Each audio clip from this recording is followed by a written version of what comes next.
This is huge news for Palestinian liberation, and none of the mainstream media are going to talk about this. So listen, the United Nations General Assembly is moving its session out of New York and into Geneva this year. Just last week, the US barred Palestinian President Mahmoud Abbas and dozens of Palestinian officials from entering US for the assembly. Without visa, they can't be in the room when decisions are being made. And if they cannot be in the room, and Mahmoud Abbas cannot submit the formal motion that the UN requires before it can take any actions like sanctions, embargoes, or even peacekeeping forces to protect people in Gaza. That's been the US strategy for years: remove Palestinian representation and silence the Palestinian request by blocking their presence. But now, because the assembly is moving to Geneva, the US cannot stop Abbas anymore. He will finally be able to submit the motion.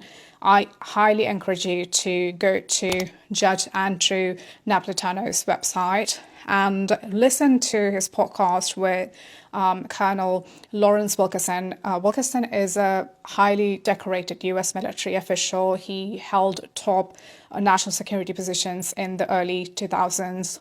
And now he's using his experience to help. On that podcast, Wilkerson explained that his coalition has worked directly with Mahmoud Abbas to draft the exact motion, the letter, the request that is required to trigger international intervention. This is the document that could open the door for global protection of Palestinians in Gaza. And the timing is explosive. Last year, the UN gave Israel 1 year to comply with rulings from the International Court of Justice, meaning end the genocide, end the occupation, stop ethnic cleansing. That 1 year deadline is coming up this September 18th. If Israel fails, which it will, the UN General Assembly has authority to act, impose comprehensive sanctions, enforce a military embargo, strip Israel of its UN credentials, just like they did to apartheid South Africa, and even send in peace forces to protect civilians and deliver aid. And here's what makes this moment different. This process goes through the General Assembly, not the Security Council. So the US cannot veto it. The vote's already there. More than 2/3 of the UN member states are ready to move. So what do?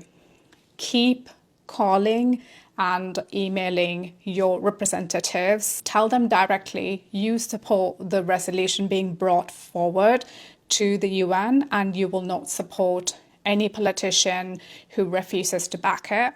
We are standing at a historic turning point. The UN has the votes, the legal power, and now the ability to act. Public pressure is what will push this over the line. So share this everywhere, act now.